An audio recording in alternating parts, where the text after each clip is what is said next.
राहुल गांधी की सियासी समझ और चुनावी रणनीति पर एक बार फिर सवाल खड़े हो गए हैं। कांग्रेस के पूर्व दिग्गज नेता गुलाम नबी आजाद ने आरोप लगाया है कि राहुल देश के मूल मुद्दों से भटक गए हैं और इसीलिए जनता लगातार पार्टी को नकार रही है।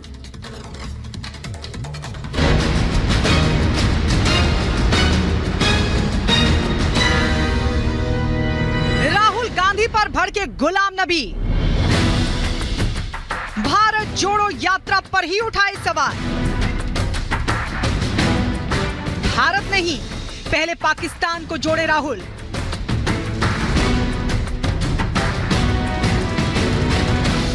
जम्मू कश्मीर के दिग्गज नेता गुलाम नबी आजाद ने राहुल गांधी और कांग्रेस पर सीधा हमला किया है। आजाद ने राहुल और कांग्रेस की सियासी और चुनावी समझ पर ही सवाल उठा दिए हैं। राहुल गांधी की न्याय यात्रा को निरर्थक बताते हुए आजाद ने दावा किया कि राहुल देश के असल मुद्दों से अनजान हैं, इसीलिए देश जोड़ने के लिए उन्होंने यात्रा निकाल ली। जम्मू कश्मीर में एक रैली को संबोधित करते हुए गुलाम नबी आजाद ने राहुल गांधी को जमकर खरी खोटी सुनाई। आजाद ने कहा कि भारत तो 70 साल पहले ही जुड़ चुका है, लेकिन राहुल गांधी को नहीं पता है कि नेहरू और पटेल भारत को काफी पहले ही जोड़ चुके हैं। गुलाम नबी आजाद ने कहा कि कांग्रेस के पास अब कोई सोच नहीं बची है, इसलिए पार्टी देश के असल मुद्दों को पकड़ ही नहीं पा रही है। उन्होंने तंज किया कि जब भारत पहले ही जुड़ा है तो कांग्रेस से लोग कैसे जुड़ेंगे। नहीं कहा भारत जोड़ो, अरे भारत तो जोड़ गया है सरदार पटेल और नेहरू ने। 1947 में तुम पैदा नहीं हुए। तुम जरा हिस्ट्री पढ़ो, तुम सोचो अभी भारत जुड़ा ही है। भारत तो कब का, सिर्फ 75 साल में जुड़े हुए। जिस आदमी को ये भी नहीं मालूम है कि भारत जुड़ गया है 75 साल और वो आज 75 साल के बाद यात्रा निकलना है, उसमें कौन वो ही जुड़ेंगे? क्योंकि दुनिया इतनी पागल नहीं है कि वो सोचेंगे भारत जुड़ा नहीं। गुलाम नबी आजाद पहले भी कांग्रेस की रणनीति पर सवाल उठा चुके हैं। अपनी चुनावी रैली में बोलते हुए आजाद ने राहुल गांधी पर तंज भी किए। आजाद ने कहा कि पाकिस्तान टूट चुका है, अगर उन्हें जोड़ना ही था तो वो पहले पाकिस्तान और बांग्लादेश को आपस में जोड़ दें। कौन सा हिस्सा हमारे हिंदुस्तान का टूट गया? पाकिस्तान का टूट गया। वहां जाओ लोग, बांग्लादेश और पाकिस्तान, यहाँ तो कोई टूटा नहीं, यहाँ तो सब जुड़े हैं, कश्मीर से कन्याकुमारी तक। तो जिनको मुद्दा नहीं मालूम कि देश का मुद्दा क्या है, देश का मुद्दा महंगाई है, देश का मुद्दा बेकारी है, देश का मुद्दा बेरोजगारी है। राहुल गांधी पर हुए इस हमले से कांग्रेस तिलमिला गई है। कांग्रेस ने भी आजाद पर जबरदस्त पलटवार किया है। कांग्रेस नेता उदित राज ने कहा कि खुद गुलाम नबी आजाद की सारी सियासत कांग्रेस के भरोसे रही है। जनता से दूर रहने वाले आजाद जैसे नेताओं को जनता खुद जवाब देगी। गुलाम नबी आजाद को भी ये भी नहीं पता है कि या होगा कि जो पार्टी बनाई वो जुड़ी नहीं है, टूट गई है, नाम है। तो उनको चूंकि कांग्रेस लगातार राज्यसभा भेजती रही है, कोई मेहनत और मशक्कत से जीत के तो आते नहीं थे। आपको बता दें कि गुलाम नबी आजाद ने अपनी उपेक्षा की वजह से कांग्रेस छोड़ दी थी। पार्टी छोड़ते वक्त आजाद ने दावा किया था कि कांग्रेस पूरी तरह से जनता से कट चुकी है और उसका शीर्ष नेतृत्व चाटुकारों से घिरा हुआ है।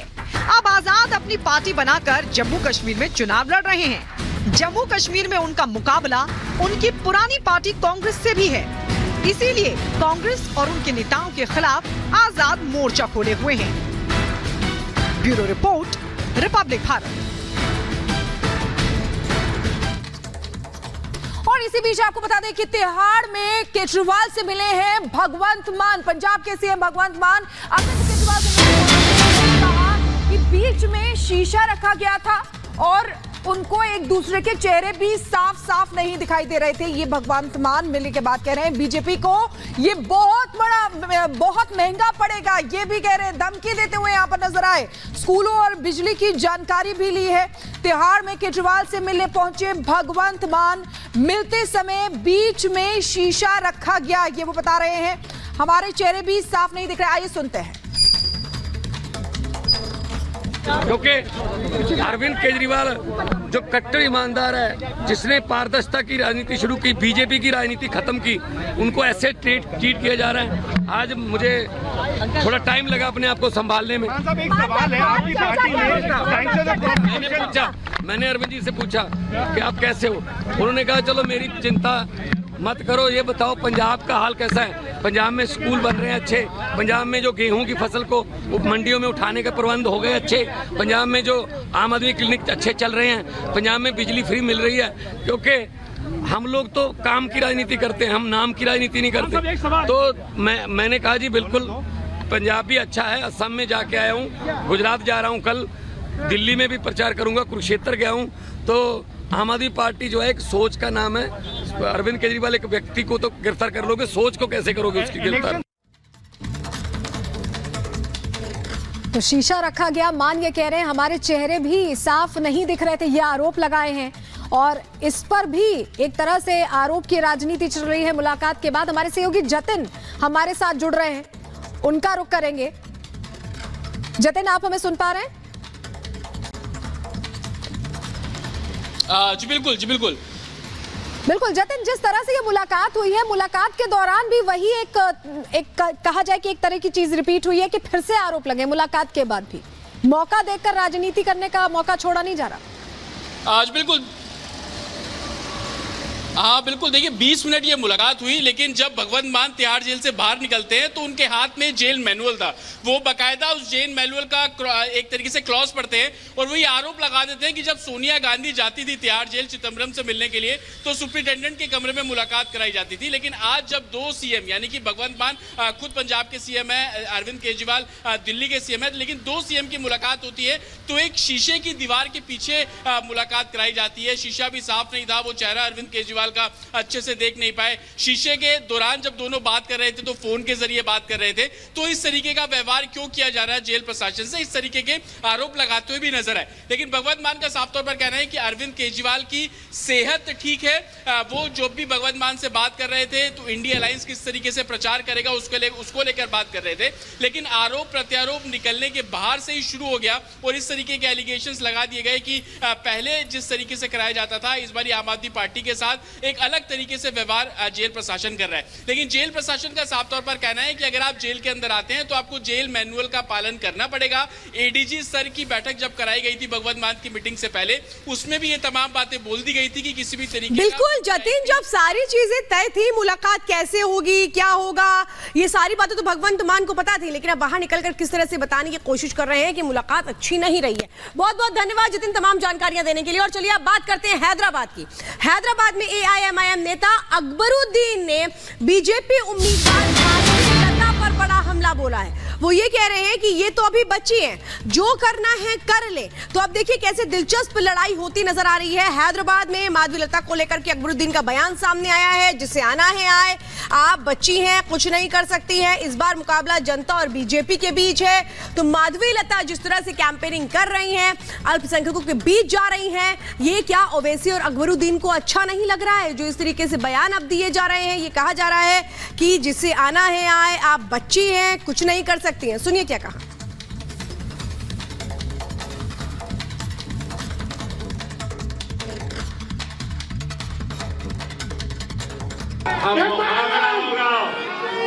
आ जाओ, जिसको आना है आ जाओ, जो आता है आ जाओ। बीजेपी भी आ जाए, कोई बात नहीं। बीजेपी के पालकड़े आ रहे, बच्चे वो भी आ जाए, कोई बात नहीं। रेड्डी आ रहे, आ जाए, कोई बात नहीं। राहुल आ जाए, कोई भी आ जाए, जिसको आना है आ जाए। मुकाबला आप में और उनमें है, मुकाबला हम में और उनमें है। देखते हैं किसमें कितना दम। सालार कहते थे ना, बड़े बड़े पहलवान आए, आ जाओ, जिसको आना है आ जाओ, तैयार है।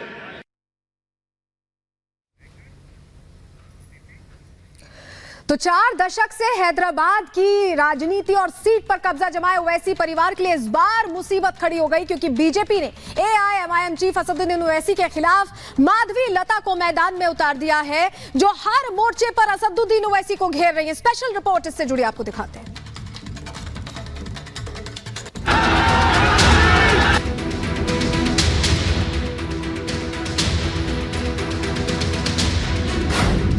हैदराबाद लोकसभा सीट पर 4 दशक से ओवैसी परिवार का कब्जा है, लेकिन अब उस सीट के पाए हिलने लगे हैं। दावा किया जा रहा है कि अपनी सियासी विरासत बचाने के लिए असदुद्दीन ओवैसी घबराए हुए हैं, क्योंकि बीजेपी ने हैदराबाद के फायर ब्रांड लेडी माधवी लता को मैदान में उतार दिया है, जिन्होंने हैदराबाद की गली और मोहल्लों में ऐसा तहलका मचा रखा है कि एआईएमआईएम चीफ का गला सूख रहा है। हैदराबाद से बीजेपी उम्मीदवार माधवी लता एआईएमआईएम अध्यक्ष असदुद्दीन ओवैसी को हर मोर्चे पर घेरती दिखाई दे रही हैं।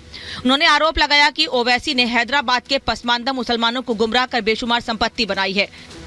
असदुद्दीन जी पहले किराए घर में थे। असदुद्दीन जी कहाँ पे थे? पहले किराए घर में थे। किराए घर से जो निकले असदुद्दीन जी, पसमानदा मुसलमान के मसीहा बनने का वादा करते हुए वो कहाँ चल पड़े? 7 एकड़ का इतना बड़ा मंजिल का ओनर हो गया, अंबानी जी हो गए मुसलमानों का, और पसमानदा रह गया। गरीब मुसलमान गरीब रह गया। ऑटो चलाने वाला ऑटो चलाते रह गया, या कभी कभी ऑटो भी बेच लिया। रिक्शा चलाने वाला रिक्शा चला रहा है। लेकिन असदुद्दीन जी क्या हुए? एक किराए के घर से आकर 7 एकड़ का मंजिल का ओनर हो गया, जमींदार हो गया। आज माधवी लता ने दावा किया है कि उन्होंने हैदराबाद में धर्म जाति से ऊपर उठकर लोगों की मदद की। यही वजह है कि उन्हें वहां लोगों का जमकर समर्थन मिल रहा है। यही नहीं, उन्होंने आरोप लगाया कि एआईएमआईएम चीफ ने हैदराबाद के लोगों को एक दूसरे के खिलाफ भड़काकर खाई खोदने का काम किया। यही नहीं, माधवी लता ने आरोप लगाया कि दूसरे धर्मों को अपशब्द बोलकर अपना राजनीतिक हित साध रहे हैं। अब की बार हिंदुओं को भी हम न्याय दिला के रहेंगे, मुसलमानों को भी न्याय दिला के रहेंगे। खास कर उन सारे SC, ST और गरीब मुसलमान बच्चों के लिए, औरतों के लिए, हिंदुओं के लिए हम न्याय दिला के रहेंगे। ये जो मजहब का नाम लेकर भड़का कर नन्हे मुन्ने बच्चों को, नौजवान को असदुद्दीन जी जो भड़काते हैं ना, अभी सही नहीं है। हर बच्चा इस देश का है और हर बच्चा का हक बनता है इस देश में, उसको हर सहूलत मिले, और इसके बीच में मजहब नहीं आना चाहिए। ये हर बच्चे का हक है इस देश में। बीजेपी के फायर ब्रांड लेडी माधवी लता असदुद्दीन ओवैसी को हर मुद्दे पर घेरने की कोशिश कर रही हैं। उन्होंने दावा किया है कि ओवैसी चुनाव जीतने के लिए कांग्रेस के साथ खिचड़ी पका रहे हैं, जिस वजह से असदुद्दीन ने चुप्पी साध रखी है। यहां तक कि माधवी लता का आरोप है कि इसलिए ओवैसी बोगस वोट को लेकर लगाए गए आरोपों का भी सीधा जवाब नहीं दे पा रहे हैं। जब तक लोगों का कदर करना कोई भी पॉलिटिशियन, राजनीतिज्ञ नहीं जानता है, तो खिचड़ी बनाना ही जानता है। वो जो लोगों के सुख दुख जानने की कोशिश करता है, उसको तो खिचड़ी पकाने की जरूरत ही नहीं पड़ता है। हम किसी से खिचड़ी नहीं पकाते हैं। तो बताइए, पूरे बोगस वोट है उसमें। अगर आप वेबसाइट पे जाएंगे, आप टाइप मारेंगे तो निकलेंगे 2-2, 3-3, एक ही बंदा के ऊपर 2-2 वोटा निकलेंगे। आप तो वो कह रहे हैं कि आप शिकायत करिए। हाँ, हमने किया है। उन्होंने कौन होते बताने वाला? अरे बता भी देते हैं तो हम चुप बैठे नहीं है। अब की बार हर पार्टी आती है और चुनाव से पहले इस तरह की बात करते हैं, मगर रियलिटी तो कुछ और ही है। और इस तरह की बात करने से आप हैदराबाद की इलेक्टोरेट को, जिसमें बैकवर्ड क्लास के हमारे भाई हैं, दलित भाई हैं, अल्पसंख्यक समाज, मुसलमान है, क्रिश्चियन है, उनकी आप तौहीन कर रहे हैं। हैदराबाद में माधवी लता के उम्मीदवार बनाए जाने के बाद वहां की जनता में उत्साह देखने को मिल रहा है, और ये पहली बार है कि जनता विकास के मुद्दे पर वोट करने की तैयारी कर